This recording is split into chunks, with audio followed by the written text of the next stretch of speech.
Assalamualaikum warahmatullahi wabarakatuh. Pada kesempatan kali ini, Budian akan menjelaskan tentang bab 4, yaitu teks tanggapan. Kompetensi dasarnya, yang pertama, mengidentifikasi informasi berupa kritik, sanggahan, atau pujian dari teks tanggapan, yaitu tentang lingkungan hidup, kondisi sosial, dan keragaman budaya yang didengar dan atau dibaca. Kompetensi dasar yang kedua yaitu menyimpulkan isi teks tanggapan berupa kritik, sanggahan, atau pujian mengenai lingkungan hidup, kondisi sosial, dan keragaman budaya yang didengar ataupun dibaca. Kompetensi dasar yang keempat yaitu menelaah struktur dan kebahasaan dari teks tanggapan mengenai lingkungan hidup, kondisi sosial, atau keragaman budaya. Sedangkan kompetensi yang keempat yaitu menuangkan kritik, sanggahan, atau pujian dalam bentuk teks tanggapan secara lisan atau tulis dengan memperhatikan struktur dan kebahasaan.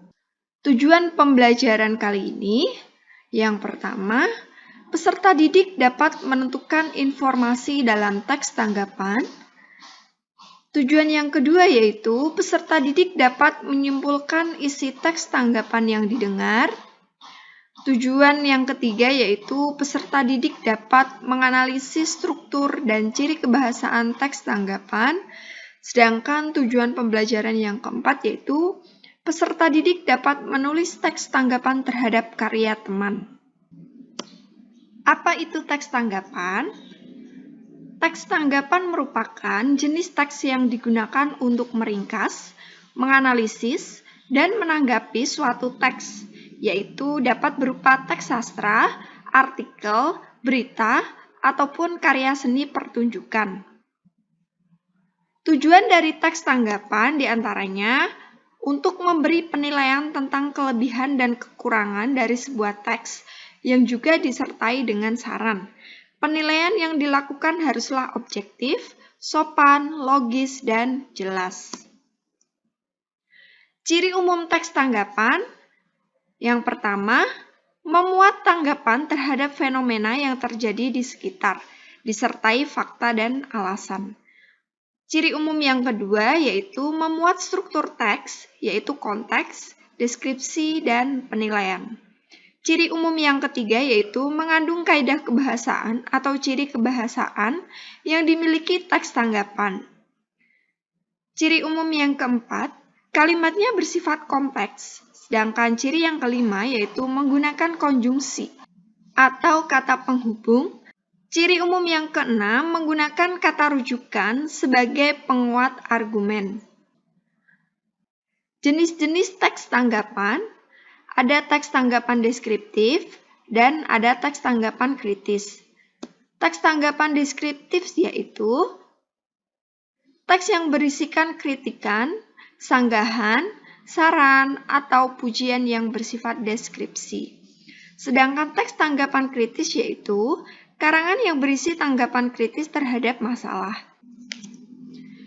Jenis kalimat tanggapan ada 5. Yang pertama, jenis kalimat tanggapan kritik. Kedua, jenis kalimat tanggapan pujian. Yang ketiga, jenis kalimat tanggapan sanggahan. Yang keempat, jenis kalimat tanggapan penolakan. Dan yang kelima, yaitu jenis kalimat tanggapan persetujuan. Sedangkan struktur teks tanggapan ada 3, yaitu konteks, deskripsi, dan penilaian. Apa itu konteks? Konteks berisi apa yang ditanggapi, di mana, kapan peristiwa terjadi, apakah peristiwa politik, apakah peristiwa sosial, ataukah peristiwa seni budaya. Sedangkan deskripsi berisi tentang apa dan bagaimana sesuatu terrealisasi, atau diciptakan atau dihasilkan. Sedangkan penilaian berisi tentang apa yang kita pikirkan tentang sesuatu itu, kata-kata yang mengungkapkan penilaian atau pujian dan kritik.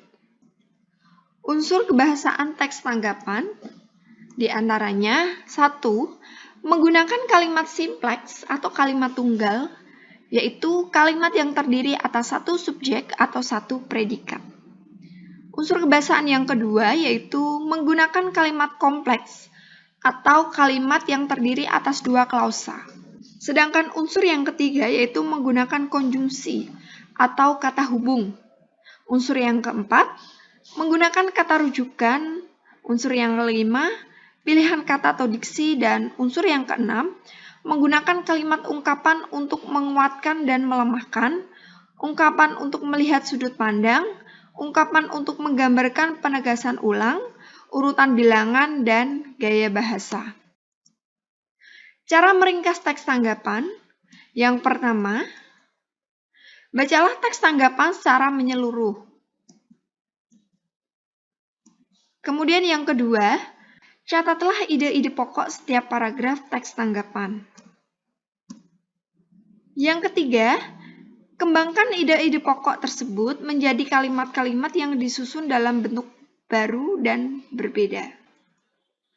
Sedangkan cara meringkas yang keempat, yaitu buatlah ringkasan teks tanggapan sesuai dengan isi dalam teks tanggapan. Langkah-langkah menyusun teks tanggapan. Ada 4. Yang pertama, menentukan tema teks tanggapan yang akan disusun. Yang kedua, mengembangkan tema menjadi ide atau gagasan pokok. Yang ketiga, menyusun ide atau gagasan pokok menjadi kalimat-kalimat yang urut dan logis sesuai dengan struktur teks tanggapan, baik secara deskriptif maupun kritis. Sedangkan langkah yang keempat yaitu mencermati dan meneliti teks yang disusun agar sesuai dengan KBBI atau Kamus Besar Bahasa Indonesia. Cara penyampaian tanggapan yang baik. Yang pertama, tanggapan yang disampaikan harus sesuai topik pembahasan. Yang kedua, penyampaian tanggapan harus dapat membuat orang lain memahami pembahasan permasalahan tersebut. Yang ketiga, kalimat tanggapan harus murni pendapat sendiri. Yang keempat, kalimat tanggapan hendaknya merupakan kalimat yang benar dan tidak ambigu. Yang kelima, jika yang disampaikan merupakan tanggapan negatif, sebaiknya tidak disertai dengan emosi. Yang keenam, penyampaian kalimat tanggapan dapat diiringi dengan gerakan, mimik muka, atau nada suara. Yang ketujuh, kalimat tanggapan harus bersifat objektif. Yang kedelapan, ketika menyampaikan tanggapan, hendaknya kita tidak menjelekkan pihak lain. Yang kesembilan, kalimat tanggapan akan lebih kuat jika disertai dengan fakta. Sekian, terima kasih pembelajaran pada bab 4 ini, semoga bermanfaat.